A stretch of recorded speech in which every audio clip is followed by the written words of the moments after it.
Dunyoga qarang, Falastindagi kofirlarni qilayotgan ishini qarang va Sudandagi tug'yonlashgan insonlarni qilayotgan ishini qarang.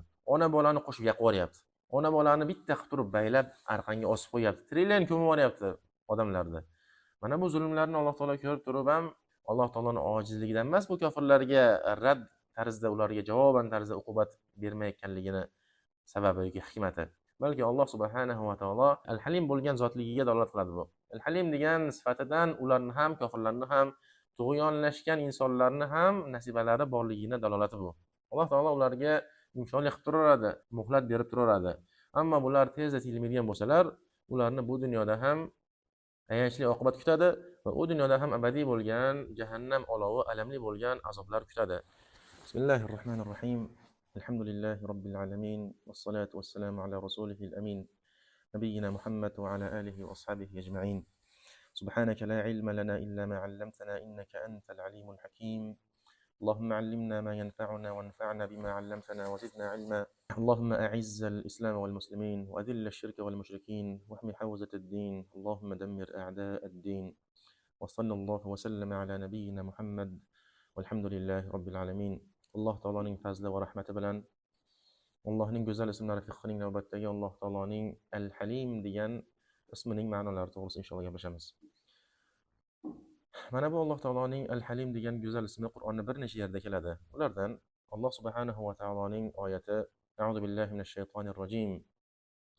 Innalloha yumsikus samawati wal arda an tazula wa la in zalata in amsakahuma min ahadin min ba'dihi innahu kana haliman ghafura.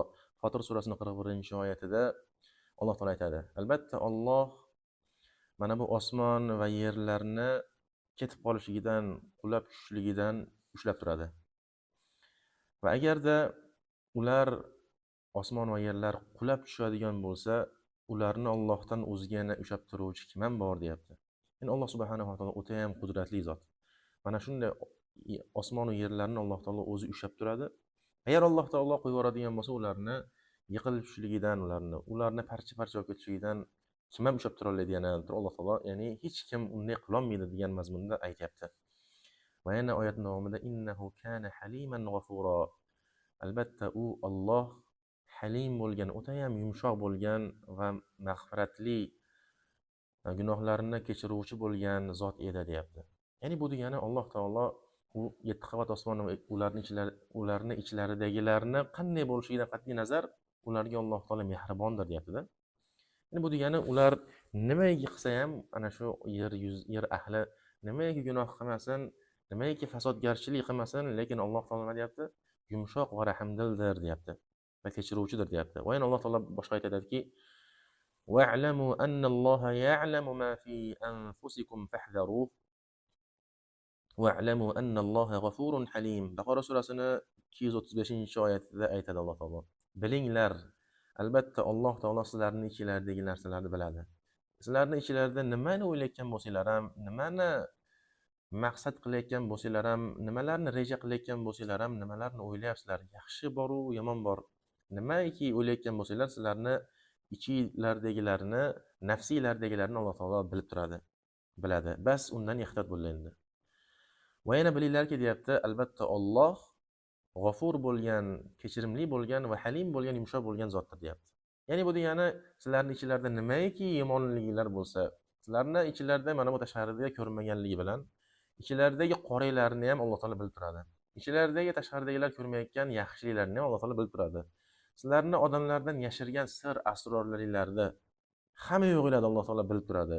Odamlarni aldayotganliklarini kerak bo'lsa, odamlarni ko'zini bo'yayotganliklarini, odamlarga zulm qilib turib, o'zingizlar yaxshi bo'lib yurganliklarini bilan, lekin ichinglarda nimalar bo'layotganligini Alloh taolo bilib turadi deyapti. Va lekin shu bilan birgalikda nima deyapti? Alloh taolo bilib tursa ham shunday azobga tutib olmas ekanda. Ichingizda qanaqa yomon siz aslida? Aslida inson qanchalik yomon bo'lsa ham, tashqarida u yaxshi ko'ringanligi bilan ichi qanday badbaxt bo'lmasin, shu bilan birgalikda Alloh taolo uni jazolashga shoshilmaganda. Shu bilan birgalikda Alloh taolo unga halim, o'ta ham g'afur bo'lgan, uni gunohlarini kechirib turaveradi. Va yana unga yumshoq bo'lib turaveradi Alloh taolo. Mana shunday Alloh o'zini sifatlayapti. Va qala ta'ala: "Vallohu ya'lamu ma fi qulubikum Va kanallohu aliman halima. Ahzob surasining 51-oyatida Alloh taolo aytadi: va Alloh sizlarning qalbinglardagilarni bilib turadi. Va yana Alloh bilguvchi, hamma narsani bilguvchi. Va yana halim bo'lgan, yumshoq bo'lgan sizlarga zotdir deyapti. Go'yo mana bu oyatlar bizga aytilayotgan deydi. Bizning holatimiz hammamizga mana shular tushadi. Hammamizning holatimiz mana shu oyatlarga tushadi.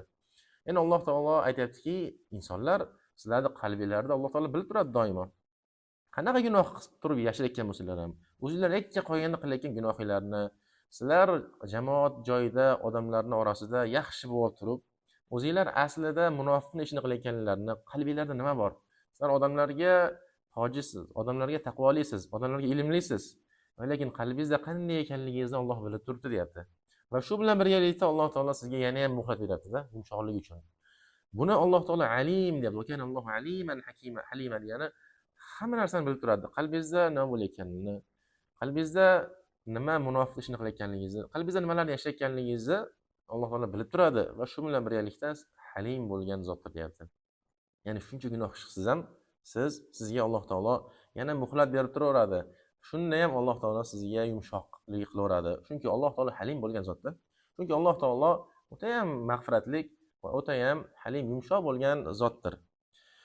Endi Alloh taoloning al-halim deganining ma'nosi nima? Va ma'nahu ay alladhi la yu'ajjilu ala ibadihi bi'uqubatihim ala dhunubihim wa ma'asihim. Al-halim degani shunday narsani anglatadiki, Alloh subhanahu va taolo shunday halim zotki, u bandalarini gunohlariga yarasha azoblashlikda shoshilmaydi. Ularning gunohlariga yarasha, ularning ma'siyatlariga yarasha azoblashlikda Alloh taolo shoshilmaydi. Ularga muhlat berib turaveradi, chunki ularni yaxshi ko'radi Alloh. Banda menga qaytsin deb turib, ularga halimlik qilaveradi. Halim degan narsa, Alloh taolaning halim degan ismining ma'nosi shuni anglatadi. Yara ibadahu va hum yakfuruna bihi va ya'sunahu. Bandalarini ko'radi Alloh, unga kufr keltirayotganlarini, unga osiylik qilayotganligini ko'radi. Alloh taolo bandalarini ko'rib turadi-yu. Bandalarini, ya'ni insonlarni unga kufr keltirayotganliklarini ham ko'rib turaveradi. Osiylik qilayotganini ko'rib turaveradi-da, ularni azoblashlikda shoshilmaydi. Ularga muhlat beradi. Ularni azoblarini kechiktirib turadi. Shoyat mana bu bandam tavba qilsa, qaytib qolsa deb turib, va ularni azoblashlikda hech ham shoshilmaydi. Mana shu narsani aytadi. Al-Halim degan Alloh taoloning ismi va sifati. Va yuwali an-ni'am alayhim ma'a ma'asihim wa kathrati dhunubihim wa zallatihim. Ularni gunohlari ko'pligiga qaramasdan, ularni isyonlari ko'pligiga qaramasdan, ularga ne'matlarni yog'dirib turaveradi. Kofirlarga ham qarasiz, bu dunyoda ne'matlar yog'ilib turaveradi. Chunki Alloh taolo al-Halim, yumshoq bo'lgan, mehribon bo'lgan zot. Ularni azoblashlikda shoshilmaydi. Chunki Alloh halimdir, yumshoqdir. Va yumhiluhum kay yatubu. Ularga Alloh taolo muhlat berib turadi, ular tavba qilib olishlari uchun. Ular Alloh taologa qaytishlari uchun ularga tavbalarini qabul qilaveradi agar tavba qiladigan bo'lsa ularni, va yana uqubatlashlikda ularni hech ham shoshilmaydi Alloh taolo. Al-Halim degan mana shu narsani aytadi. Alloh taolo azoblashlikda hech ham shoshilmaydi. Kufr keltirayotganlar, unga ojizlik qilayotganlarga yumshoqlik qilishlik degani Alloh taolo ojizlik qilgan degani emas. Alloh taolo mana bu narsani daf qilgan holatda aytadiki: "Awalam yasiru fil ardi fayanzuru kayfa kana aqibatu alladhina min qablihim wa kanu ashadda minhum quwwa." Mana bu kofirlar o'zidan oldingi qavmlarga qaramaydilarmi? Ular kerak bo'lsa bulardan ham quvvatliroq edi, bulardan ham kuchlari ko'proq edi, shiddatliroq edi. وما كان الله ليعجزه من شيء في السماوات ولا في الأرض إنه كان عليما قديرا. Fatir surasining 44-oyati bu. Va Alloh taoloni ularni azoblashlikdan biror bir narsa ojiz qo'ymadi. Va Alloh taolo hamma narsani bilguvchi va qodir, barcha narsaga qodir bo'lgan zot edi deyapti. Ya'ni ularni ham muhlat bergan boshda. Muhlat bergan, ammo ular ana shunda ham iymon keltirmagandan keyin ularni Alloh taolo yakson qilgan. Har bir tarixga qarasangiz, har bir payg'ambarning qissasida tug'yonlashgan qavm keladi. Payg'ambarning da'vatini ijobat qilmaydi. Shunda ham Alloh taolo ularga muhlat berib turaveradi. Va ular o'ylashadilarki, bizni kuchliligimizdan bizga hech qanday ziyon yetmayapti bo'lishadi. Ularga muhlat, eslatmalar kelavergandan keyin, oxir ular eslatma olmagandan keyin, tavba qilib Allohga qaytmagandan keyin, iymon keltirmagandan keyin Alloh taolo ularni yakson qiladi. Chunki Alloh taolo barcha narsaga qodir bo'lgan, kuchli bo'lgan, aziz bo'lgan zot edi. Va Alloh subhanahu va taolo agarda insonlarni gunohiga yarasha muomala qilganda, kofirlarni kufriga yarasha muomala qilganda bu dunyoda biror bir jonzot qolmasdir. Alloh taolo oyatda shunday deydi. Aytadiki: "Walau yu'akhidullohu an-nasa bi zulmihim ma taraka 'alayha min dabbah, walakin yu'akhiruhum ila ajalin musamma." فإذا جاء أجلهم لا يستأخرون ساعة ولا يستقدمون. Nahl surasining 61-oyatida aytadiki, agarda Alloh taolo insonlarning gunohlariga yarasha ularni ushlaganida, ya'ni azoblaganida, mana bu yer yuzini ustida yuradigan biror bir sudralib yuruvchi, ya'ni jonzot qolmasdi deyapti. Va lekin Alloh taolo ularni ajallarini yoki hisob-kitoblarini kechiktirib qo'ygan. Qachonki ularni ajallari kelsa, ajallaridan hech kim bir soat ham bir ertaroq qilib qo'yara olmas va kechiktira olmas ham deb Alloh taolo aytadi. Ya'ni ularga, insonlarga Alloh taolo hamisha muhlat beradi va ularni doimo tavba qilsin, menga qaytvasin turib hamisha muhlat beradi. Qaytib olganlar qaytib oladi Alloh taologa, tavba qilganlar tavba qiladi. Tavba qilganlarni Alloh taolo tavbalarini qabul qiladi. Qanday Alloh taologa ular kufr keltirib, tug'yon keltirmaganiga qaramasdan ularni tavbalarini Alloh taolo qabul qiladi. Ammo mana shunda ham muhlat berilgandan keyin ham Alloh taologa qaytmaganlarni Alloh taolo keyin oxirida ehson qiladi. Hadis qudusida, bu hadis Imom Buxoriyning rivoyatida keladi. Rasululloh sollallohu alayhi vasallam aytadi, Alloh taolodan rivoyat qilgan holatda. Alloh taolo aytadiki: "Yashtumuni ibnu Adam." Odam bolasi meni so'kadi. "Va ma yanbaghi lahu an yashtumani va yukazzibani." Va u aslida odam bolasi meni so'kishligi kerak emas edi va meni yolg'onchiga chiqarish kerak emas edi. Amma shatmuhu fa qawluhu inna li waladan, amma takdibuhu fa qawluhu laysa yu'iduni kama bada'ani. Odam bolasini so'kishligi esa meni, deyapti Alloh taolo, meni bolasi bor deb turib da'vo qilishligi. Buni kim aytadi? Allohning bolasi bor deb turib kofirlar aytadi. Yahudiylar ham aytgan, Uzayr Allohning o'g'li deyishgan. Yahudiylarning ichida shunday toifalar bor. Va nasroniylar ham Alloh taoloni o'g'li bor deyshadi. Val iyadu billah. Mana shu Alloh taolo aytadiki, bular meni shunday deb turib so'kishadi deb turib ta'riflayapti. Ammo meni yolg'onga chiqaradiganlar esa bular kimlar desa, Robbim meni qanday yaratgan bo'lsa, qanday o'ldirgan bo'lsa, qiyomatda ana shunday qilib qaytara olmaydi deyishligi meni yolg'onga chiqarishligidir deb Alloh taolo aytadi. Ya'ni odam bolasi meni mana shunday yolg'onchiga chiqaradi va so'kadi deb turib, ya'ni kufr keltirishlarini Alloh taolo aytayapti. Va yana Imom Buxoriy va Muslimda kelgan hadisda Abu Musa al-Ashari radhiyallohu anhu dan rivoyat qiladi bu hadis. Rasululloh sollallohu alayhi vasallam aytadi: "Laysa ahadun aw laysa shay'un asbaru ala adan sami'ahu min Alloh." Alloh taolodan ko'ra sabrliroq eshitgan aziyatlariga sabr qilguvchi bo'lgan narsa yoki kimsa yo'qdir deb turib Rasululloh sollallohu alayhi vasallam aytadi. Ya'ni Allohdaqa sabrligi zot yo'q deydi. "Innahum la yad'una lahu waladan wa innahu la yu'afihim wa yarzuquhum." Chunki insonlar, mana bu kofirlar Alloh taologa bolasi bor deb turib da'vo qiladilar.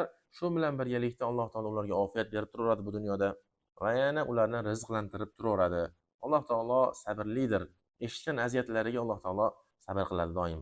Ibn Qayyim rahimahulloh aytadiki, va u Alloh subhanahu va taolo shunday zotki, ana shularni so'kishligiga qaramasdan, so'kuvchini ham, yolg'onchiga chiqaruvchini ham Alloh taolo rizqlab turadi.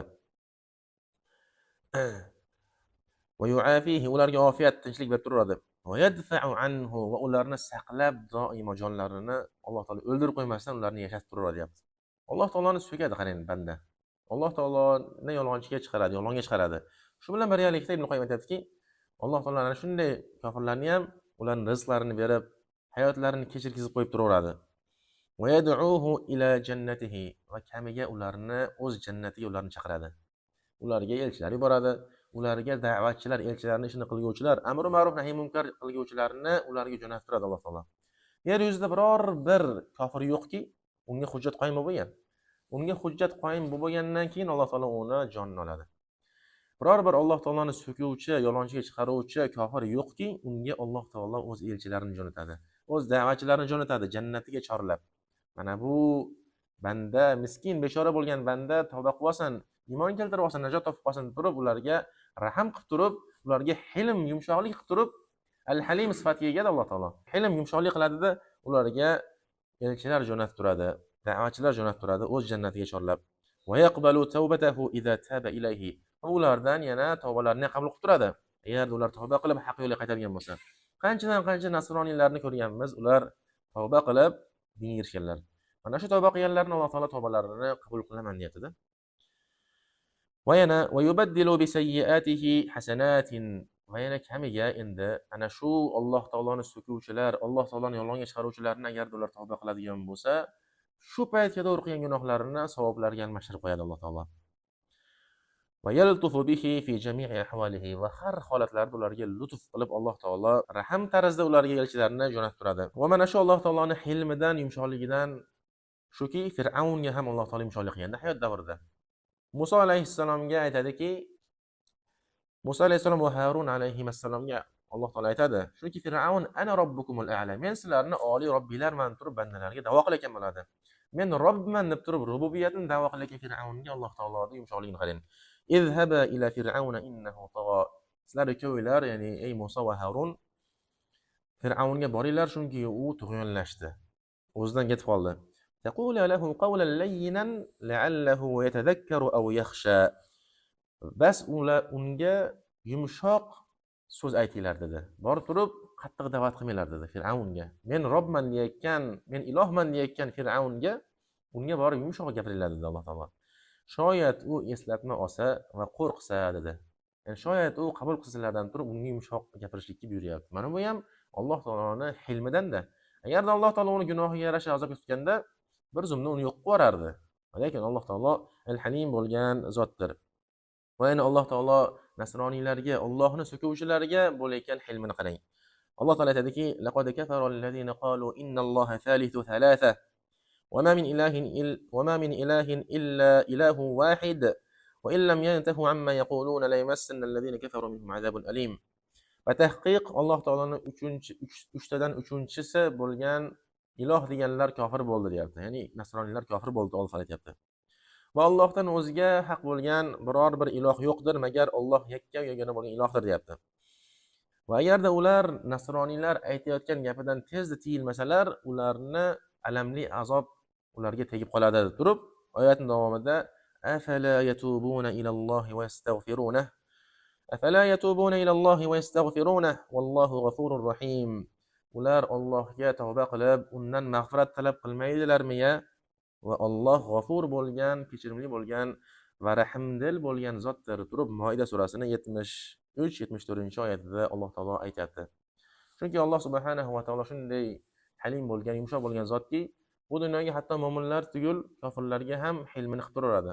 Dunyoga qarang, Falastindagi kofirlarni qilayotgan ishini qarang va Sudandagi tug'yonlashgan insonlarni qilayotgan ishini qarang. Ona bolani qo'shib yoqib yuboryapti. Ona bolani bitta qilib turib baylab arqanga osib qo'yapti. Trillion ko'mib yuboryapti odamlarni. Mana bu zulmlarni Alloh taolo ko'rib turib ham Alloh taoloning ojizligidan emas, bu kofirlarga rad tarzda ularga javoban tarzda uqubat bermayotganligini sababi yoki hikmati. Balki Alloh subhanahu va taolo al-Halim bo'lgan sifatiga, al-Halim bo'lgan zotligiga dalolat qiladi bu. Al-Halim degan sifatidan ularni ham, kofirlarni ham, tug'yonlashgan insonlarni ham nasibalari borligiga dalolati bu. Alloh taolo ularga yumshoqlik qilib turadi.